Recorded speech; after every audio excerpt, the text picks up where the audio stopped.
बिस्मिल्लाहिर्रहमानिर्रहीम। अस्सलाम वालेकुम नादरीन, आप यूट्यूब चैनल देख रहे हैं। मैं इमरान खान। नादरीन, सबसे पहले तो पाकिस्तान की आवाम हार मानने को तैयार ही नहीं है। यानी इस मरतबा सोशल मीडिया पे ज़्यादा रोला भी नहीं था और ईरान की अमेरिका की जंग के मामला बहुत ज़्यादा हाईलाइटेड थे और ये बयानिया भी बनवाया जा रहा था टाउट्स के ज़रिए से कि इमरान खान की मकबूलियत ख़त्म हो गई। बहुत सारे जो सहाफ़ी हैं, बहुत सारे दानश्वर हैं, उन्होंने कॉलम लिखना शुरू कर दिए थे। उन्होंने तज्ज़िया करना शुरू कर दिया था कि इमरान खान इर्रेलिवेंट हो गए। बहुत सारे लोग कह रहे थे कि अब तो सूरत-ए-हाल बिल्कुल बदल चुकी है और इमरान खान को रेलिवेंट रखने के लिए अब बड़ा ज़ोर लगाना पड़ेगा। तो ख़त्म शुद्ध वाला बयानिया इमरान खान के बारे में बहुत ज़्यादा चल रहा था। इतने में पाकिस्तान तहरीक-ए-इंसाफ ने एक अनाउंसमेंट की और उन्होंने कहा, जी मर्दान में जलसा है। इमरान खान साहब ने कहा, जी वहाँ पे आना है और ये उनके ऑर्डर के ऊपर हो रहा है। अच्छा, इस दफ़ा जो है वो उस तरह की उम्मीद नहीं थी कि लोग ऐसे निकल कर आएंगे, लेकिन जलसागाह से जो मनाज़र हमने देखे, बहुत बड़े पैमाने पर लोग निकल आए। पाकिस्तानी हार मान ही नहीं रहे। पाकिस्तान की एस्टेब्लिशमेंट मेरे ख्याल में आज सर पकड़ के बैठी होगी। बहुत सारे लोगों को तैयारी करवाई गई थी, उन्हें बताया गया था कि आपने रोला डाल देना, आपने ये कहना है कि देखा फेलियर हो गया, पाकिस्तान तहरीक-ए-इंसाफ फारिग हो गई, अब कोई भी उनके बारे में बात नहीं करता। तो मैंने एक दिन पहले जो सर्वे करवाया था आसिम मुनीर बमुकाबला इमरान खान, हालांकि बड़ी ज्यादती है। एक सरकारी मुलाजिम जो तनख्वाह लेता है पाकिस्तानियों से, उसका एक कौमी सतह के लीडर के साथ कोई मुकाबला हो नहीं सकता, मुमकिन नहीं है। यानी सरकारी मुलाजिम का मुकाबला तो एक एमपीए के साथ भी नहीं हो सकता। लेकिन मुझे इमरान खान साहब से मुकाबला इसलिए करवाना पड़ा कि सारी पॉलिटिकल पार्टीज ने उनको अपने लीडर के तौर पे उठाया हुआ है और पाकिस्तान के मीडिया ने भी उनको एक बहुत बड़े आलमी प्लेयर और लीडर के तौर पे उठाया हुआ है। तो मवाजना करवाया तो 93.1% लोग इमरान खान के साथ खड़े हुए और आसिम मुनीर साहब के साथ कितने खड़े हुए? 6.9%। सारी पॉलिटिकल पार्टीज की सपोर्ट के बावजूद उन दिनों में जब उनके लिए बहुत कोशिश की जा रही है। अब पाकिस्तानी जो है वो एक दफा फिर निकला है और देखें, जिस बंदे को पाकिस्तानी पसंद करते हैं वो जलसागाह में नहीं था, सिर्फ उसका फोटो लगा के उन्होंने जलसा किया है। और जलसागाह में बहुत सारे ऐसे लोगों ने भी तकारीर की जिनको लोग पसंद नहीं करते या जिनसे लोगों को गिले शिकवे हो सकते हैं। फिर भी लोग इमरान खान के सिर्फ नाम पर निकले। लोगों को पता था कि इमरान खान वहां नहीं आएगा, लोग जानते थे कि हम इमरान खान को नहीं देख पाएंगे, ना सुन पाएंगे, लेकिन फिर भी उसके नाम पर लोग इकट्ठे होते हैं आज भी। इसे कहते हैं मकबूलियत। पाकिस्तान की सारी पॉलिटिकल पार्टीज मिलकर इसी जगह पे कल एक जलसा कर लें और जोर लगा के देख लें, इतना बड़ा जलसा वो नहीं कर पाएंगे। बहुत पैसा खर्च करने के बावजूद नहीं कर पाएंगे। यहां पे तो लोग खुद निकल कर आ जाते हैं। देखिए, मेरा आज भी ये मानना है कि पंजाब में पाकिस्तान तहरीक-ए-इंसाफ पूरे पाकिस्तान में सबसे ज्यादा मकबूल पंजाब में है। तहरीक-ए-इंसाफ की जितनी मकबूलियत पंजाब में है, उतनी मकबूलियत सिंध में और बलूचिस्तान में और खैबर पख्तूनख्वा में भी नहीं है। पंजाब में जिस किस्म की बर्बरियत है, जुल्म है, फस्तायत है, इंसानी हकूक की पामालियां, गिरफ्तारियां और मुकदमात हैं, गोलियां तक चल गई हैं। अगर थोड़ा सा भी पाकिस्तान तहरीक-ए-इंसाफ के लोगों को रूम दिया जाए और उन्हें थोड़ी सी भी लेवल प्लेइंग फील्ड दी जाए, तो आप पंजाब के अंदर इससे कई गुना बड़े जलसे देखेंगे, जैसा कि आप माजी में देखते रहे। लेकिन पंजाब को पूरी तरह से जकड़ कर रखा गया है और वहां पे एक हुकूमत भी ऐसी मुसल्लत की गई है जो ज़हनी मरीजों की तरह काम करती है। उन्होंने तबाही फेरी हुई है। चादर और चार दीवारी का तकद्दुस पामाल हो रहा है, रोजाना की बुनियाद के ऊपर हो रहा है। बहरहाल टाउटों की तैयारियां धड़ी की धड़ी रह गई और इमरान खान साहब के नाम पे लोग एक मरतबा फिर निकले और लोगों ने साबित किया और बताया कि आप आज इलेक्शन करवा लें, वो क्या फैसला करने वाले हैं। हालांकि जिस सूबे में आपकी हुकूमत होती है वहां पे आप उतने मकबूल नहीं होते। इमरान खान की हुकूमत है खैबर पख्तूनख्वा में और खैबर पख्तूनख्वा में लोग अभी भी ऐसे निकल रहे हैं। अब आज नाज़रीन, इंटरनेशनल मामलात पे पाकिस्तान ने बड़ी कोशिश की है कि अमेरिका के और ईरान के मुज़ाकरात हो। फील्ड मार्शल आसिम मुनीर ने 3 दिन गुजारे और कोशिश की कि मुज़ाकरात कामयाब हो जाए। अमेरिका से बार बार राब्ता किया, ईरान को यकीन दहानियां करवाई। कुछ मामला तय हो गए थे, लेकिन तयशुदा मामला से अमेरिका पीछे हटा और अमेरिका ने घेराबंदी खत्म नहीं की। तो अमेरिका का जो ब्लॉकेज है उसकी वजह से मामला कटाई में पड़ गया।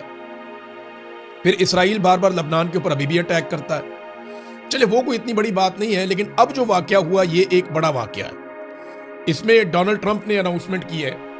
डोनाल्ड ट्रंप ने क्या बताया, जरा ये वाकया आप देख लीजिए। अमेरिकी सदर ने दावा किया कि अमेरिकी फोर्सेज ने आबना हुर्मत में नाकाबंदी को अबूर करने की कोशिश करने वाले ईरानी परचम वाले एक कार्गो जहाज को रोककर उसे तहवील में ले लिया है। यानी एक ईरानी कमर्शियल जहाज को पकड़ लिया। कार्गो जहाज है, कोई मिलिट्री का जहाज तो है नहीं। इसको अमेरिकन ने पकड़ लिया और अपनी तहवील में ले लिया और इनके लोगों को काबू कर लिया।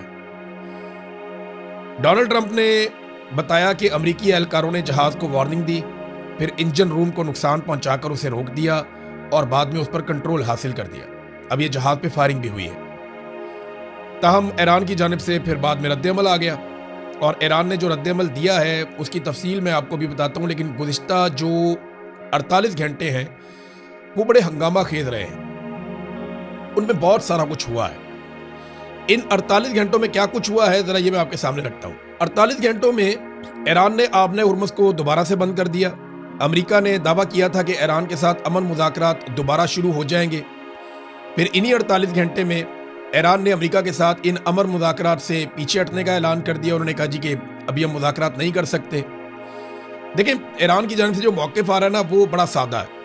ईरान ये कहता है कि अमेरिका की जो ख्वाहिशात और मुतालबात हैं वो तब्दील होते रहते हैं और जो मुतालबात अमेरिका के हैं वो नाकाबिले फ़हम है, यानी वो अपने मुतालबात को मज़ीद सख्त करता जा रहा है और उसके मुतालबात बदलते भी हैं, तब्दील भी होते रहते हैं।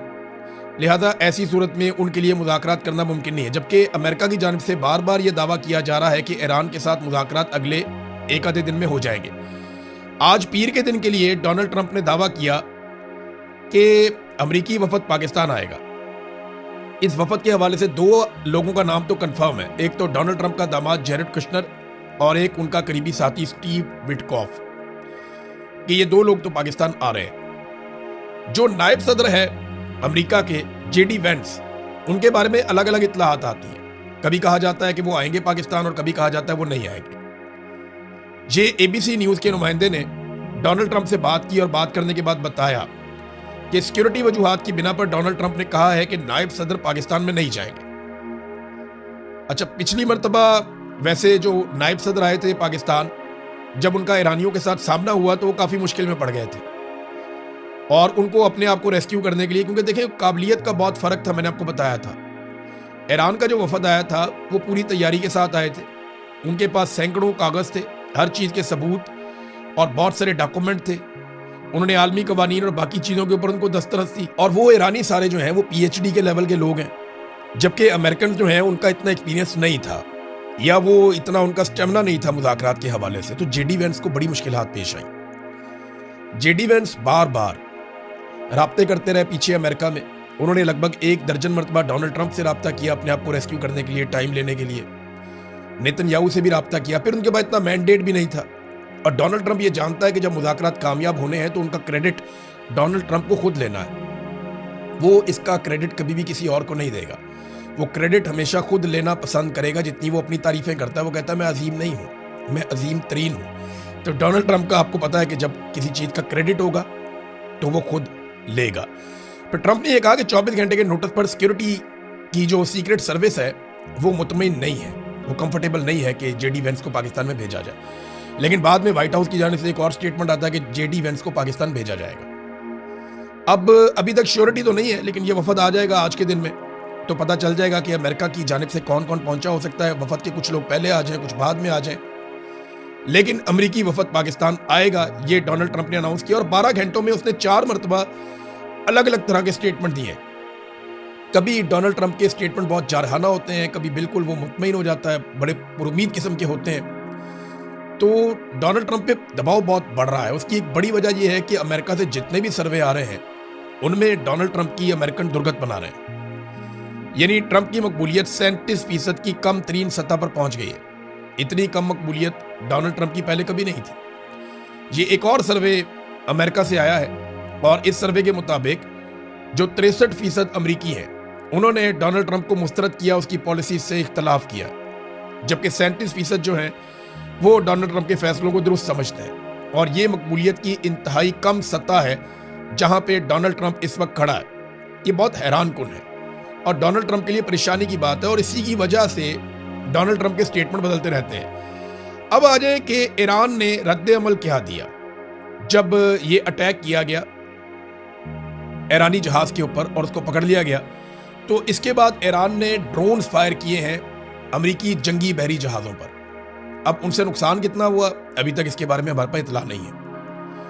ये इतला हमें मिल जाएगी अगले चंद घंटों में, तो ये आपके साथ शेयर हो जाएगी। लेकिन ईरान ने यह जरूर बताया कि ड्रोन्स दागे गए हैं अमेरिकी बहरी जहाज़ों के ऊपर।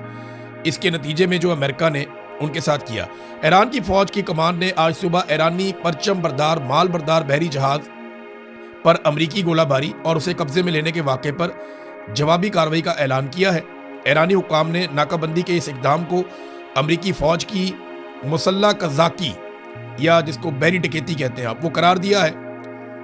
और उन्होंने जो स्टेटमेंट जारी किया उसमें यह है कि हम जल्द ही अमेरिका की इस कार्रवाई का जवाब देंगे जिसे हम मुसल्ला बहरी कज़ाकी करार देते हैं। अमेरिका ने बहरे ओमान में एक ईरानी तजारती जहाज पर फायरिंग करके उसका नेविगेशन सिस्टम नाकारा बनाकर और उस पर अपने मरीन्स उतार कर जंगबंदी की खिलाफ वर्जी की है और बहरी जहारियत का इर्तिकाब किया है।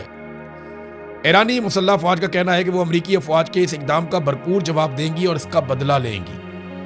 ये जहाज आ कहाँ से रहा था ये भी आपको बता देता हूँ। ये इतना सादा नहीं है, ये जहाज जो है वो चाइना से आ रहा था और ईरानी परचम वाला जहाज था। अब अमेरिका उसको नहीं गुजरने दे रहा था, एक्चुअली ये जा ईरान की तरफ रहा था, तो अमेरिकन ने इसके ऊपर कब्जा कर लिया है।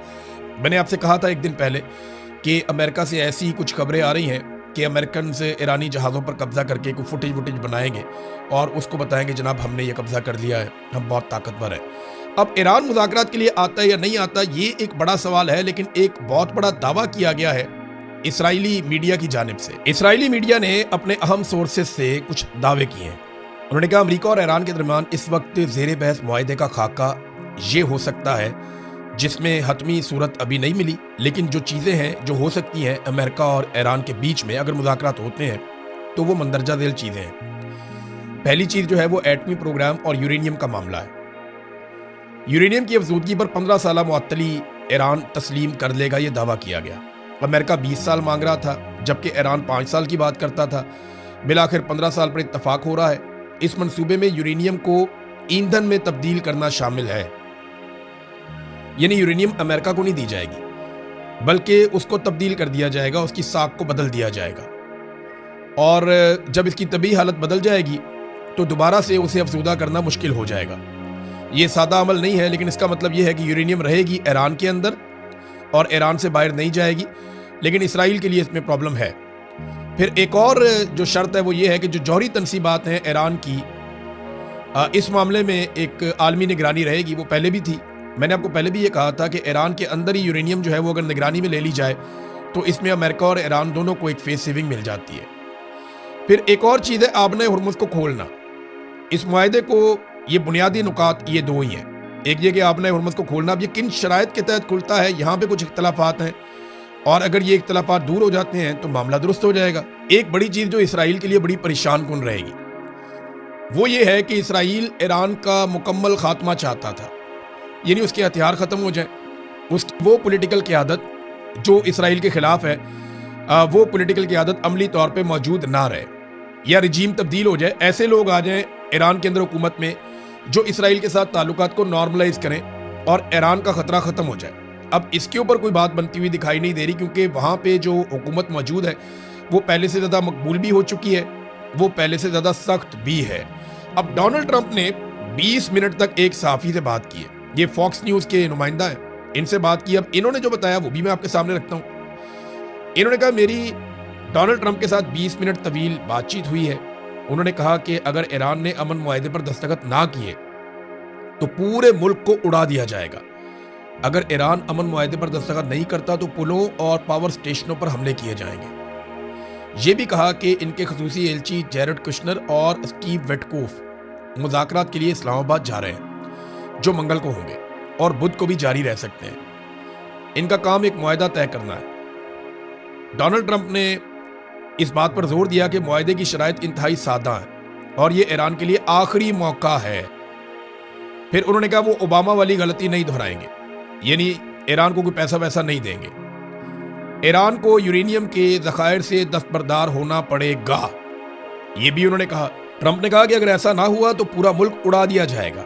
अगर ईरानियों ने मुआहदे पर दस्तखत ना किए तो वो पुलों से और बिजली से महरूम हो जाएंगे और ये हम कर सकते हैं और 72 घंटों में हम ये कर देंगे। डोनाल्ड ट्रंप ने इस किस्म की धमकियां लगाई। दूसरी तरफ ईरान का जो सरकारी खबर रिसां इदारा है, एजेंसी है बल्कि तस्नीम न्यूज़ एजेंसी, उसने एक तवील बयान जारी किया है जिसमें कुछ अहम चीज़ें मैं आपके सामने रखता हूँ।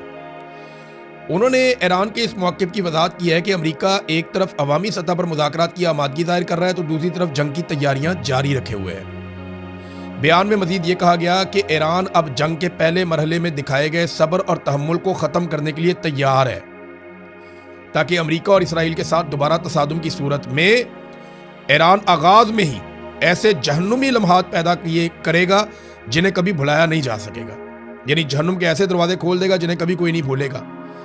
इस बयान में वाज़े तौर पर इंतबाह दिया गया है कि इस बार बाब मंदब, सऊदी आरामको की तनसीबात, सऊदी अरब में यंबा की बंदरगाह और मुत्तहदा अरब अमारात का शहर फजीरा सब इस तनाज़े की जद में आएंगे। अब ये अगर स्टेटमेंट इस तरीके से है तो अरब ममालिक के लिए बहुत परेशानी वाली बात है, क्योंकि ईरान कह रहा है कि हम पहले की तरह हमला नहीं करेंगे, ताक ताक कर नहीं मारेंगे। अगर हमारे ऊपर बड़ा हमला होगा तो हम उससे बड़ा जवाब देंगे और हम यकमुश्त जवाब देंगे, बहुत ताकत के साथ जवाब देंगे। देखिए, ईरान को एक प्रॉब्लम भी होता है। ईरान के ज़खायर के ऊपर भी अमेरिका अटैक करता है, इसराइल अटैक करता है और उन ज़खायर को तबाह करके वो बहुत सारी साइट्स को नाकाम बनाने की कोशिश करता है जहां से मिसाइल या ड्रोन लॉन्च किए जाते हैं। तो ईरान ये कोशिश करेगा कि मैक्सिमम डैमेज जो है वो पहले हमले में करे और जिन जिन टारगेट्स को उसने अचीव करना है वो पहले हमले में करे। अब ये लड़ाई जो है वो एक बड़ी फैसला कुन लड़ाई हो सकती है, लेकिन उम्मीद ये की जा रही है अब भी कि पाकिस्तान के अंदर कुछ भी करके दोनों फ्रीकैन बैठें और किसी भी नतीजे पर पहुंचे और जंगबंदी जो है वो आगे बढ़ जाए। नाज़रीन, अमरीकी PBS न्यूज़ के मुताबिक डोनाल्ड ट्रंप और उसके दामाद जैरेड कुशनर की करप्शन से मुतालिक एक स्टोरी छाप दी गई। जैरेड कुशनर पाकिस्तान में ईरान से मुज़ाकरात के लिए दूसरी बार पहुंच रहे हैं। ईरान जंग और मुज़ाकरात के तनाजुर में PBS ने यह स्टोरी की है। जैरेड कुशनर अमरीकी नुमाइंदा खुसूसी बराए मशरिक़ वस्ता स्टीव विटकोफ और उसके बेटे जैक विटकोफ के कारोबारी पार्टनर भी है। इसी तवस्सुत से पाकिस्तान के फील्ड मार्शल और क्रिप्टो के खुसूसी मुशीर बिलाल बिन साकिब भी उनके शराकतदार हैं। वॉल स्ट्रीट जर्नल की एक्सक्लूसिव रिपोर्ट के मुताबिक इसी चैनल के जरिए ही भारी भरकम मुआवजे के एवज पाकिस्तान की फौज ने सदर ट्रंप तक रसाई हासिल की और फिर व्हाइट हाउस में तारीखी लंच हुआ। ये जरा समझ आए, आपके पाकिस्तान में बिलाल बिन साकिब हैं और इनका फैमिली का एक फौजी बैकग्राउंड है और ये क्रिप्टो में काम करते हैं। इनके ताल्लुकात हैं स्टीव विटकॉफ के बेटे के साथ और उनके ताल्लुकात हैं जैरेड कुशनर के साथ और ये सारे कारोबारी ताल्लुकात हैं और ये डोनाल्ड ट्रंप की फैमिली है, उनके घर तक जाते हैं और यहीं से उन्होंने ताल्लुकात को इस्तेमाल करते हुए और क्रिप्टो के मामलात में भारी इन्वेस्टमेंट्स और पाकिस्तान में इनको फैसिलिटेट करते हुए डोनाल्ड ट्रंप तक रसाई हासिल की।